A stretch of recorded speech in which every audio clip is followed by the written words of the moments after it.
1, 2, 3, 4, 1, 2, 3, 4.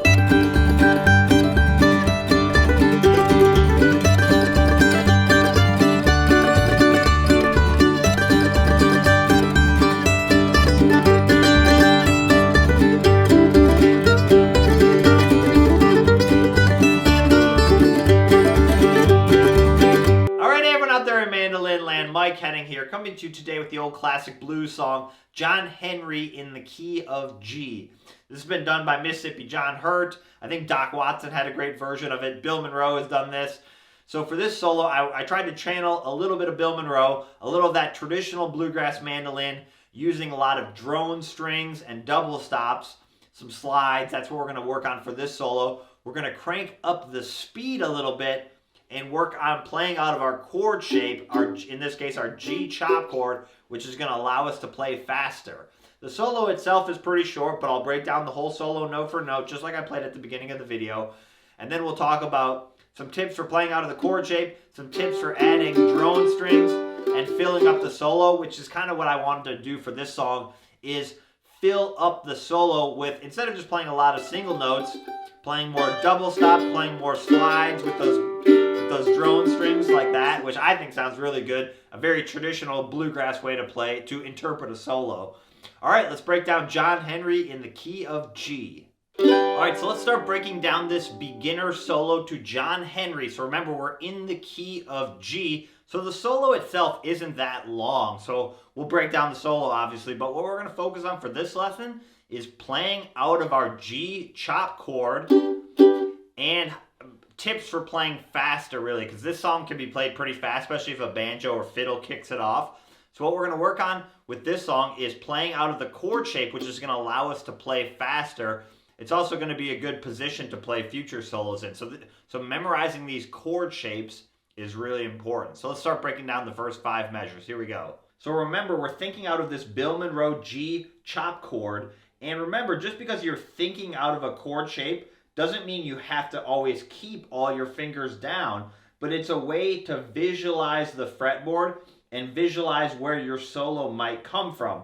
The other reason why it's important to think out of the chord shape is a lot of times in bluegrass, you'll be playing rhythm and then you immediately have to go into your solo. So that playing out of the chord shape, especially when it's a very fast song, is very helpful because, you know, if you were down here chopping and you had to get way up here, for example, to start a solo, it would be much more difficult. Where if you can play a solo out of this chop, you can play your solo and then go right back to rhythm. So transitioning from rhythm is much easier when you're thinking out of that chop chord. So remember, just to review, this might be a review, but we're going to put our pinky on the 7th fret of the G string down here. And then we've got our ring finger 5th fret of the D. And then our index finger, 2nd fret of the A, and then our middle finger, 3rd fret of the high E. So this is the shape we're going to work out of to play this solo. So let's take our pinky off for a second because that'll just give it a little bit of relief. The other thing we're going to do is we're going to move our ring finger to the 5th fret of the A string. So that's called playing like an arpeggio, playing the chord tone. So the notes that make up a G chord are G, B, and D. So it's important to remember that because, one, it's going to help you find how to play those chords, but the other little musician secret is the melody in bluegrass a lot of times is built off those chord tones. So the melody might start here, the melody might start here, or here, or here. So what I like about that and what I tell students is, if you can memorize those chord tones, you could take a solo on a song you've never heard and you have a 33% chance of guessing the right starting note just by guessing one of those chord tones. So remember, a melody is usually going to be made up of playing those chord tones and then maybe some other passing notes in the scale. So remember, it's kind of chord tones, the notes that build up the chord, and it makes sense, right? Because you're playing the notes that are building that chord, so it makes sense that those notes would sound really safe and good over when someone's strumming that chord. So that's the shape we're going to be working out of. We can also go down here to the 4th fret and then the open G. Or right here, same note as the open D.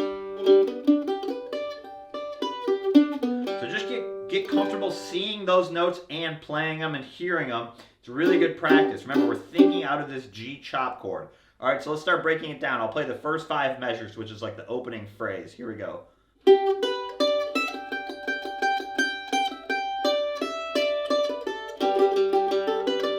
that a few times. I'll do it really slow.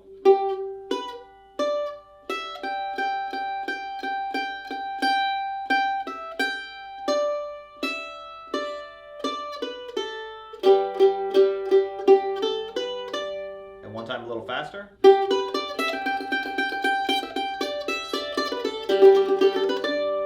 Okay, so remember, we're going to walk up those chord tones. So we're going to start our pickup on beat 2 of measure 1. So you would count 1, and then we're going to play the 5th fret on the D, 2nd fret on the A, 5th fret on the A, and then we're going to go up and do open 3. So we're basically walking up those chord tones and then one little passing note, but that's all we're doing. Our melody starts up here on the high G note, so we're going 1, and then open. So just kind of accenting that note. So I'm doing down, down, down with my pick. 1, 2, 3, 4. Remember, I'm just thinking out of that chord shape, like I said. You could even keep this finger down just to kind of give you an anchor point. And then I'm doing open 3. So I'm filling out that measure with down, up picking. So 1 and 2 and 3 and 4 and 1. You could just loop that 1 and 2 and 3 and 4 and then a little response, basically back down the notes.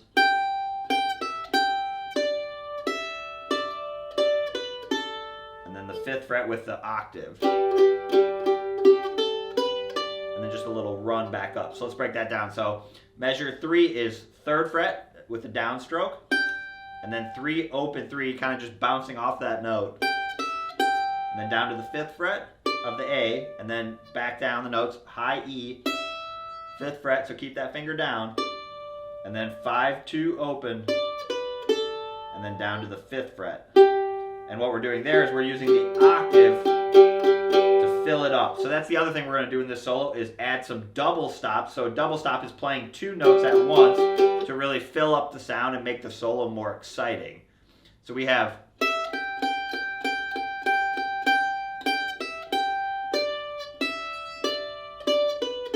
so you do down, up, and then a little run, which is basically the same pickup just with a faster note picking. So we're going.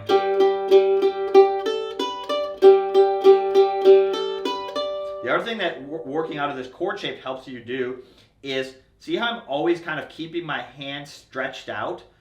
Where my index finger is kind of always hovering over these 2nd frets, my ring finger is always hovering over the 5th frets, and my middle finger is always kind of hovering over the 2nd fret.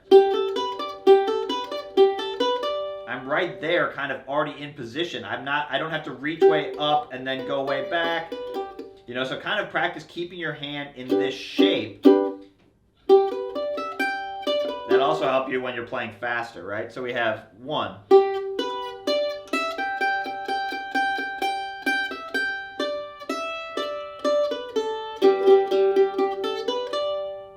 You could just loop that opening measures 2 through 5, and then you create a little loop basically that you could practice. You'd have.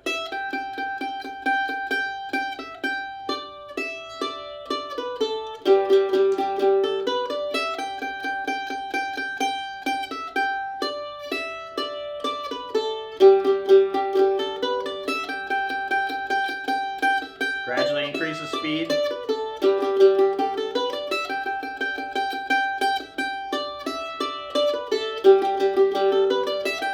Try and stay relaxed as you're playing faster.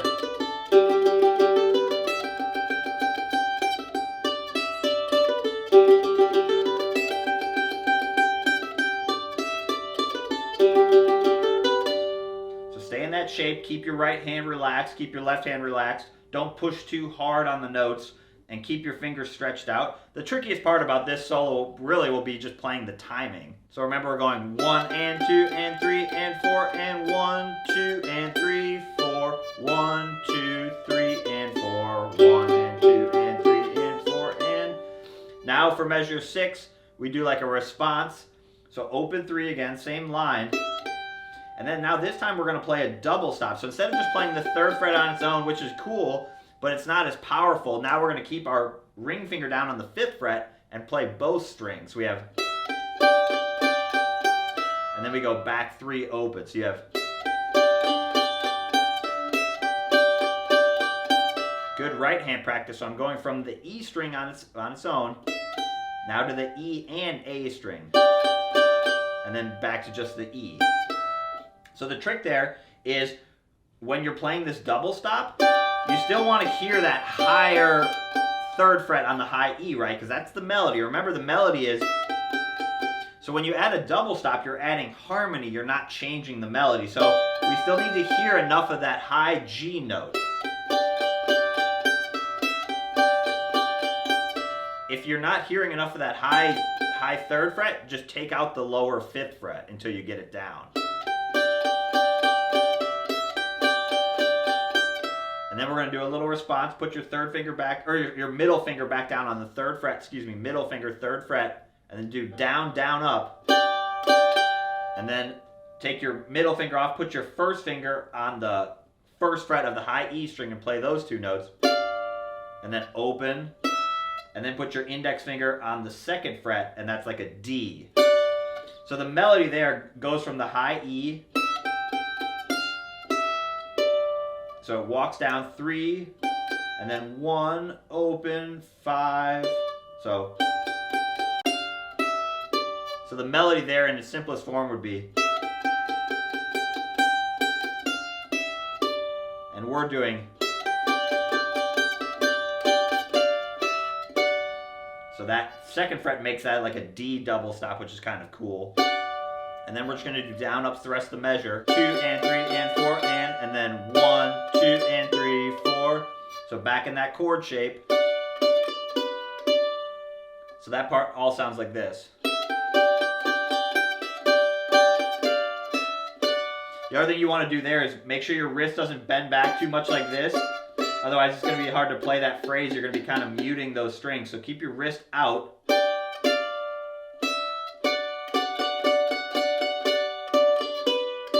A little faster.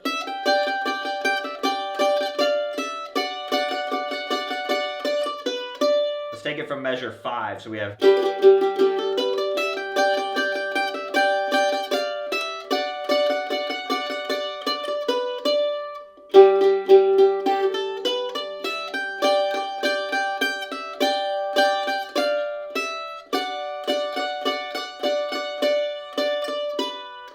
remember, the other thing with double stops is if you accidentally miss one of the pairs of strings, or if you choose not to play, it's not the end of the world. So don't stop just because you missed, 1, 3, and 5, and you accidentally hit the 3 on its own.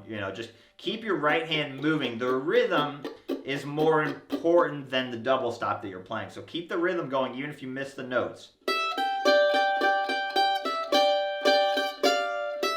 D.